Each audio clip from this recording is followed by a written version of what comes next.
Hello dears, നമ്മുടെ ആദ്യത്തെ ചാപ്റ്ററിൽ നമ്മൾ ഹ്യൂമൻ ബീയിങ്സിൻ്റെ ആക്ടിവിറ്റീസിനെ രണ്ടായിട്ട് ക്ലാസിഫൈ ചെയ്യുന്നതായിട്ട് പഠിച്ചിട്ടുണ്ട് അല്ലേ. ഒന്ന് എക്കണോമിക് ആക്ടിവിറ്റി എന്നും ഒന്ന് നോൺ എക്കണോമിക് ആക്ടിവിറ്റി എന്നും പറഞ്ഞിട്ട്. അതിലെന്താണ് എക്കണോമിക് ആക്ടിവിറ്റി എന്ന് ചോദിച്ചു കഴിഞ്ഞാൽ നമ്മൾ സാമ്പത്തികമായിട്ട് അല്ലെങ്കിൽ ഫൈനാൻഷ്യലി എന്തെങ്കിലും ബെനഫിറ്റ്സ് എക്സ്പെക്റ്റ് ചെയ്തുകൊണ്ട് മനുഷ്യർ ചെയ്യുന്ന അല്ലെങ്കിൽ ഏർപ്പെടുന്ന ആക്ടിവിറ്റീസിനെ ആയിരിക്കും നമ്മൾ എക്കണോമിക് ആക്ടിവിറ്റീസ് എന്ന് പറയുക അല്ലേ. ഓക്കെ, അപ്പോൾ ഇങ്ങനെ ഈ ഒരു സാമ്പത്തികമായിട്ടുള്ള നേട്ടം അല്ലെങ്കിൽ എന്താ ഫൈനാൻഷ്യലി ബെനഫിറ്റ്സ് നമ്മൾ എക്സ്പെക്റ്റ് ചെയ്തുകൊണ്ട് അല്ലെങ്കിൽ അതിന് വേണ്ടിയിട്ട് സാമ്പത്തികമായിട്ട് നേട്ടം കിട്ടാൻ വേണ്ടിയിട്ട് മനുഷ്യർ മെയിനായിട്ട് 3 രീതിയിലുള്ള എക്കണോമിക് ആക്ടിവിറ്റീസ് ആണ് ചെയ്യാറ്. ഏതൊക്കെയാണെന്ന് ചോദിച്ചു കഴിഞ്ഞാൽ ഒന്ന് പ്രൊഫഷൻ, ഒന്ന് എംപ്ലോയ്മെൻറ്റ്, പിന്നുള്ളത് ബിസിനസ് ആണ് അല്ലേ. അതിൽ എന്താണ് പ്രൊഫഷൻ എന്ന് ചോദിച്ചു കഴിഞ്ഞാൽ profession is A type of job that needs A special training and knowledge ആണ് അല്ലേ. പ്രൊഫഷൻ എന്ന് പറയുന്ന ഒരു ജോലി അത് നമുക്ക് ചെയ്യണമെങ്കിൽ നമുക്കൊരു സ്പെഷ്യൽ നോളജും ഒരു ട്രെയിനിങ്ങും ഉണ്ടെങ്കിൽ മാത്രമേ ആ ഒരു ജോലിയിൽ അല്ലെങ്കിൽ ആ ഒരു ടൈപ്പ് ഓഫ് ജോബിൽ നമുക്ക് ഏർപ്പെടാൻ വേണ്ടി പറ്റുള്ളൂ അല്ലേ. ഇപ്പം നമുക്ക് ഉദാഹരണങ്ങളായിട്ട് നമുക്ക് ഡോക്ടേഴ്സിനെയും അല്ലെങ്കിൽ അഡ്വക്കേറ്റ്സിനെയും പിന്നെ ടീച്ചേഴ്സിനെ പിന്നെ അതുപോലെ തന്നെ എഞ്ചിനീയേഴ്സ് പിന്നെ നമ്മുടെ CA അല്ലേ, നമ്മുടെ കൊമേഴ്സിലെ CA ഇവരൊക്കെ എന്താണ് ആ പ്രൊഫഷൻസ് ആണ് അല്ലേ. എന്തുകൊണ്ട് അവർ പ്രൊഫഷനായി അവർ ചെയ്യുന്നത് പ്രൊഫഷനായി എന്ന് ചോദിച്ചു കഴിഞ്ഞാൽ നമുക്ക് ഇങ്ങനെ സിമ്പിളായിട്ട് പറയാമല്ലോ. അതായത് ആ ഒരു ജോലി ചെയ്യണമെങ്കിൽ അവർക്ക് എന്ത് വേണം, ആ ഒരു പെർട്ടിക്കുലർ സബ്ജക്റ്റിൽ അല്ലെങ്കിൽ പെർട്ടിക്കുലർ ആ ഒരു ടോപ്പിക്കിൽ അവർക്ക് ഒരു സ്പെഷ്യൽ നോളജും ട്രെയിനിങ്ങും കിട്ടിയതിന് ശേഷം മാത്രമായിരിക്കും അവർ ആ ജോലി പെർഫോം ചെയ്യുന്നുണ്ടാവുക അല്ലേ. പിന്നെ നോക്കുകയാണെങ്കിൽ people in a profession usually have to study and learn a lot before they start working ആണ് അല്ലേ. ഇപ്പോൾ നമുക്ക് എല്ലാ പ്രൊഫഷൻ്റെ കേസിൽ നിങ്ങൾ നോക്കി നോക്കുക, അവർ ആ ജോലിയിൽ ചേരുന്നതിന് മുൻപ് എത്രയോ മുൻപ് തന്നെ അവർ ആ ജോലിയെക്കുറിച്ച് പഠിക്കുന്നുണ്ടാവും അല്ലേ. ഇപ്പോൾ നമ്മൾ ഡോക്ടേഴ്സ് ആവണമെങ്കിൽ നിങ്ങളിപ്പോൾ +2 കഴിഞ്ഞു, നീറ്റ് എഴുതി, അതിനുശേഷം നിങ്ങൾക്ക് നീറ്റ് എഴുതി നിങ്ങൾക്ക് പാസ്സായി, അതിനുശേഷം അഡ്മിഷൻസ് കിട്ടി, അവിടെ ഒരുപാട് പഠിച്ച് പിന്നെ ഹൗസ് സർജൻസി ചെയ്ത് അതിന് ശേഷം മാത്രമാണ് ഒരു ഡോക്ടറായിട്ട് കംപ്ലീറ്റ് ആയിട്ട് വരുന്നത് അല്ലേ. അപ്പം നമുക്ക് എല്ലാവർക്കും ഡോക്ടർ ആകാൻ പറ്റില്ല, എല്ലാവർക്കും ലോയേഴ്സ് ആകാൻ പറ്റില്ല, എല്ലാവർക്കും എഞ്ചിനീയേഴ്സ് ആവാൻ വേണ്ടി പറ്റില്ല. അങ്ങനെ ആവണമെന്നുണ്ടെങ്കിൽ നമ്മൾ അതിനെക്കുറിച്ച് സ്പെഷ്യലൈസ് ചെയ്ത് നമ്മൾ പഠിച്ച് നമുക്ക് ട്രെയിനിങ് കിട്ടിയാൽ മാത്രമേ നമുക്ക് അങ്ങനെ ആവാൻ വേണ്ടി പറ്റുള്ളൂ. അപ്പോൾ ഇങ്ങനെ നമ്മളേക്ക് അതിൽ എൻ്റർ ആയി കഴിഞ്ഞ് നമ്മൾ വർക്ക് ചെയ്യും. എന്നിട്ട് നമ്മൾ എന്താ ചെയ്യുന്നത്, നമ്മൾ ക്യാഷ് റിട്ടേൺ ആയിട്ടല്ലേ നമ്മൾ എന്തിന് ഡോക്ടറായിട്ട് വർക്ക് ചെയ്യുന്നു, എന്തിനൊരു പ്രൊഫഷനിൽ ഏർപ്പെടുന്നു, തീർച്ചയായിട്ടും നമുക്ക് സാമ്പത്തികമായിട്ട് ആ ജോലി ചെയ്ത് ഒരു വരുമാനം ഒരു ഇൻകം ഉണ്ടാക്കാൻ ജനറേറ്റ് ചെയ്യാൻ വേണ്ടിയിട്ട് തന്നെയാണ് അല്ലേ. അപ്പോൾ നമ്മളൊരു പ്രൊഫഷൻ്റെ കേസിൽ നോക്കുകയാണെങ്കിൽ കംപ്ലീറ്റ്ലി ഇൻകം മാത്രമല്ല, അവർ ചെയ്യുന്ന ജോലീൻ്റെ കൂടെ അവരൊരു സർവീസ് കൂടെ പ്രൊവൈഡ് ചെയ്തുകൊണ്ടായിരിക്കും അവർ ക്യാഷ് അല്ലെങ്കിൽ എന്താ ഇൻകം ജനറേറ്റ് ചെയ്യുന്നുണ്ടാവുക അല്ലേ. പിന്നെ എന്താണ്, they are also expected to follow certain rules and do their job responsibility ആണല്ലേ. അതായത് അവർ ജോലി ചെയ്യണം, എല്ലാ പ്രൊഫഷൻസിൽ നോക്കിക്കഴിഞ്ഞാൽ അവർക്കൊരു കോഡ് ഓഫ് കണ്ടക്ട്സ് ഉണ്ടാവും, അവരെങ്ങനെ വർക്ക് ചെയ്യണം എന്നൊക്കെ കോമൺ ആയിട്ട്. ഒരു ഡോക്ടർ എന്ന് പറയുമ്പോൾ കോമൺ ആയിട്ട് എല്ലാ ഡോക്ടേഴ്സും എങ്ങനെയായിരിക്കണം എന്നൊക്കെ അവർക്ക് എന്ത് റൂൾ ഉണ്ടാവും അല്ലേ. പിന്നെ അത് മാത്രമല്ല അവിടെ നമുക്ക് എന്തുണ്ട്, ഒരു റെസ്ട്രിക്റ്റഡ് എൻട്രി കൂടിയായിരിക്കും. നമുക്ക് എല്ലാവർക്കും ഡോക്ടേഴ്സ് ആവാൻ പറ്റില്ല. ഡോക്ടേഴ്സ് ആവണേ അതിൻ്റേതായിട്ടുള്ളൊരു വഴി നമ്മൾ ചൂസ് ചെയ്ത് പോയാൽ മാത്രമേ ഡോക്ടർ എന്ന് പറയുന്നതിൻ്റെ ഗേറ്റ് നമുക്ക് മുന്നിൽ തുറന്നു തരുള്ളൂ അല്ലേ. ഒരു പ്രൊഫഷൻ എന്ന് പറയുമ്പോൾ അവിടെ എന്താ ഒരു പ്രൊഫഷണൽ ബോഡി ഉണ്ടാകും, അവിടെ സ്പെഷ്യലൈസ്ഡ് നോളജും ട്രെയിനിങ്ങും നമുക്ക് ആവശ്യമായിട്ട് വരും. പിന്നെ അവിടെ കോഡ് ഓഫ് കണ്ടക്റ്റ് ഉണ്ടാവും അല്ലേ. പിന്നെ അവർക്ക് എന്തായിരിക്കും റിട്ടേൺ ആയിട്ട് അവർക്ക് റിവാർഡ് കിട്ടും. അതിന് റിവാർഡ് എന്ന് പറയുമ്പോൾ ക്യാഷ്, അതിന് ഫീ എന്നായിരിക്കും നമ്മൾ പറയുന്നുണ്ടാവുക. ഓക്കെ, അപ്പോൾ ഇതാണ് പ്രൊഫഷൻ എന്ന് പറയുന്നത്. പിന്നെ എന്താണ് എംപ്ലോയ്മെൻറ്റ് എന്ന് ചോദിച്ചു കഴിഞ്ഞാൽ സിമ്പിളായിട്ട് പറയുകയാണെങ്കിൽ somebody hires you to do works and pays you for it എന്ന് വേണമെങ്കിൽ പറയാം. അതായത് ഒരാളെ നമ്മൾ ഹയർ ചെയ്യും, നമ്മളെ ജോലിക്ക് എടുക്കും, എന്നിട്ട് അയാൾ നമ്മൾ എന്ത് ജോലിയാണ് ചെയ്യേണ്ടത് നമ്മളോട് പറയും, എന്നിട്ട് ആ ജോലിക്ക് നമ്മൾ ശമ്പളം തരുന്നതിൽ നമുക്ക് കാശ് തരുന്ന നമ്മൾക്ക് പേ ചെയ്യുന്നതിനെയാണ് നമ്മൾ എംപ്ലോയ്മെൻറ്റ് എന്ന് സിമ്പിളായിട്ട് പറയുകയാണെങ്കിൽ അല്ലേ.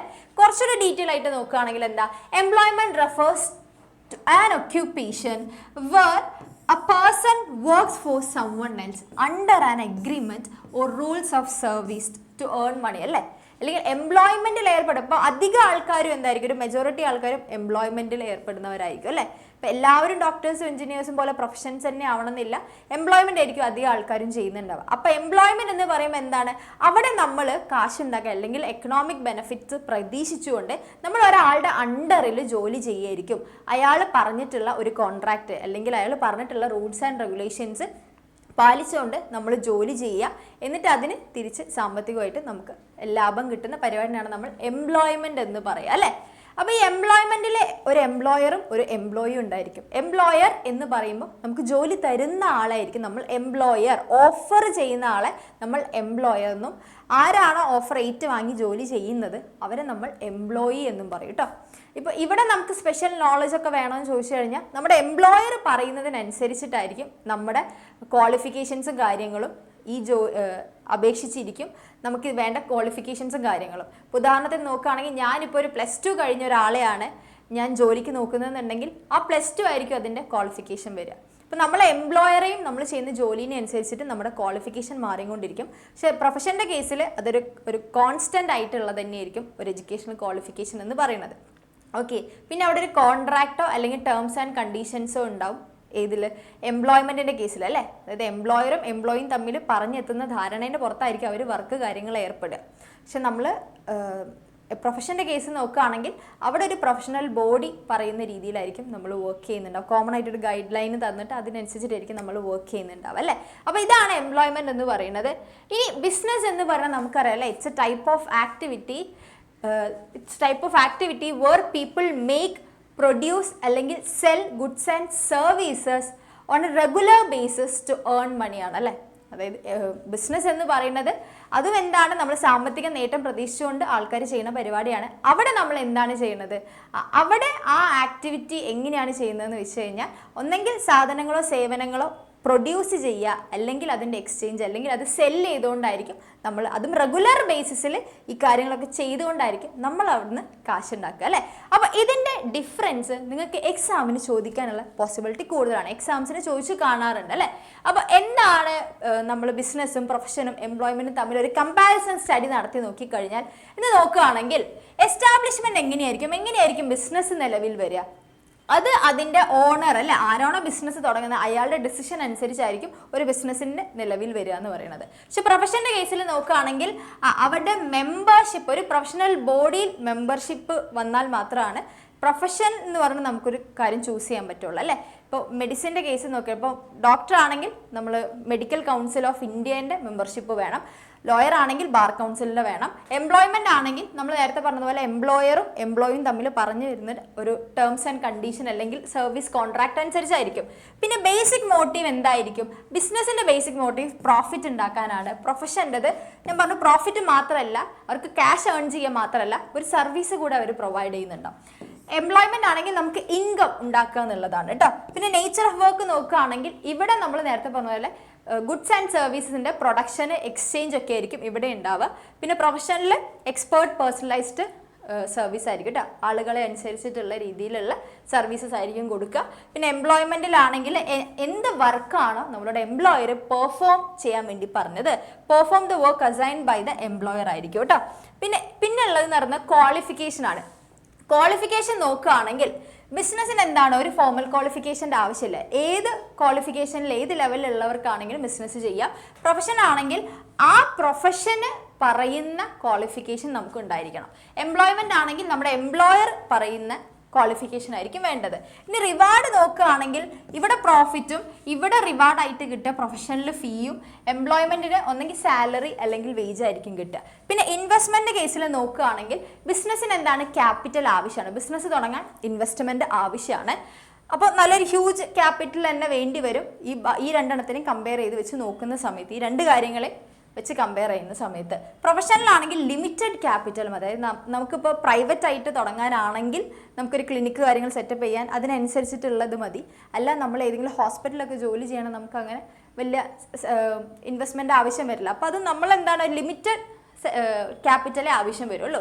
എംപ്ലോയ്മെൻറ്റിലാണെങ്കിൽ ക്യാപിറ്റൽ ഒന്നും വേണ്ട, നമുക്ക് ഓൾറെഡി ഒരാൾ സെറ്റ് ചെയ്ത് വെച്ചതിൻ്റെ അവിടെ പോയി നമ്മൾ വർക്ക് ചെയ്താൽ മതി.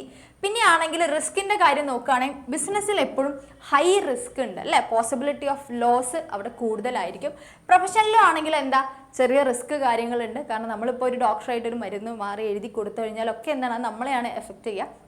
അപ്പോൾ അതിൻ്റെതായ രീതിയിൽ ചെറിയ റിസ്ക് കാര്യങ്ങളുണ്ട്. എംപ്ലോയ്മെൻറ്റിൽ റിസ്ക് ഒന്നുമില്ല, കാരണം നമ്മളൊരാളുടെ അണ്ടറിൽ അവർ പറയുന്നതനുസരിച്ച് ചെയ്യുന്നു എന്നുള്ളൂ. പിന്നെ ട്രാൻസ്ഫർ ഓഫ് ഇൻട്രസ്റ്റ് എന്ന് പറയുന്നത് നമുക്കത് കൈമാറാൻ പറ്റുമോ എന്നുള്ളതാണ്. അതായത് എനിക്ക് വേണമെങ്കിൽ ബിസിനസ് എൻ്റെ മക്കൾക്കോ എൻ്റെ ഫാമിലിക്കോ വേണമെങ്കിൽ കൈമാറി കൊടുക്കാൻ വേണ്ടി പറ്റും.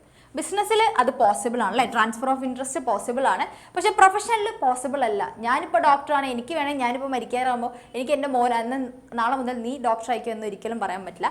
ഇവിടെ പോസിബിളും അല്ല, ഇവിടെയും എന്താണ് പോസിബിൾ അല്ല. ഓക്കെ, അവിടെ നമുക്ക് പോസിബിൾ. ഇപ്പോൾ ഞാനൊരു ജോലി പോയി എനിക്കിനി അതെൻ്റെ മകന് കൈമാറ്റം ചെയ്യാൻ പറ്റില്ല, അത് പോസിബിൾ അല്ല കേട്ടോ. പിന്നെ കോഡ് ഓഫ് കണ്ടക്ട് എന്ന് പറയുന്നത് എങ്ങനെയായിരിക്കണം ജോലി ചെയ്യേണ്ടത് എന്നുള്ളതൊക്കെയാണ്. അത് ബിസിനസ്സിൽ ആ ആളെ ഡിപ്പെൻഡ് ചെയ്തിരിക്കും. അവിടെ അങ്ങനെ ഒരു സ്പെസിഫൈ ചെയ്തുകൊണ്ട് പറയുന്നില്ല, ഒരു സ്പെസിഫിക് കോഡ് ഓഫ് കണ്ടക്ട് അവിടെ ഇല്ല. പക്ഷേ പ്രൊഫഷണൽ എന്താണ്, ഒരു പ്രൊഫഷണൽ ബോഡി ഉണ്ടാവും. ഇപ്പം ഞാൻ നേരത്തെ പറഞ്ഞ ബാർ കൗൺസിൽ ഉണ്ടാവും, അതായത് അഡ്വക്കേറ്റ്സ്. അപ്പോൾ അതിൽ പറയുന്ന രീതിയിൽ വേണം ഒരു അഡ്വക്കേറ്റ്സ് പൊതുവെ ബിഹേവ് ചെയ്യാനും അതുപോലെ അവിടെ ക്ലയൻസിനോടൊക്കെ ഇടപെടാനും. പിന്നെ എന്താണ്, എംപ്ലോയ്മെൻറ്റിലാണെങ്കിൽ നമ്മൾ എംപ്ലോയർ പറയുന്ന ടേംസ് ആൻഡ് കണ്ടീഷനിൽ എങ്ങനെയാണ് ഒരു ഓഫീസിൽ വർക്ക് ചെയ്യേണ്ടത്, അയാളുടെ കൂടെ എങ്ങനെ വർക്ക് ചെയ്യണം എന്നൊക്കെ അവർ പ്രിസ്ക്രൈബ് ചെയ്യുന്നുണ്ടാവും കേട്ടോ. അപ്പോൾ as lay down by the professional bodies ആയിരിക്കും പ്രൊഫഷൻ്റെ കേസിൽ, terms and condition of service ആയിരിക്കും എംപ്ലോയ്മെൻറ്റ് കേസിൽ. അപ്പോൾ ഇത്രയാണ് ഈ ഒരു ഏരിയയിൽ നിന്ന് നിങ്ങൾ പഠിച്ചിരിക്കേണ്ട കാര്യങ്ങൾ. അപ്പോൾ ഇത് നിങ്ങൾക്ക് എല്ലാവർക്കും മനസ്സിലായെന്ന് വിശ്വസിക്കുന്നു. അപ്പോൾ ഇനി എന്തെങ്കിലുമൊക്കെ ഡൗട്ട്സ് ഉണ്ടെങ്കിൽ എൻ്റെ കുട്ടികൾ കമൻസിൽ അത് പറയുക. ഇനി നിങ്ങൾക്ക് ഇതുപോലെ ഏത് ഏരിയാസിൽ നിന്നാണ് പഠിക്കാൻ താല്പര്യമുള്ളതെന്നും കമൻസിൽ പറയാം കേട്ടോ. അപ്പോൾ അടുത്ത ഒരു വീഡിയോ ആയിട്ട് വീണ്ടും കാണാം. അപ്പോൾ happy learning and keep learning.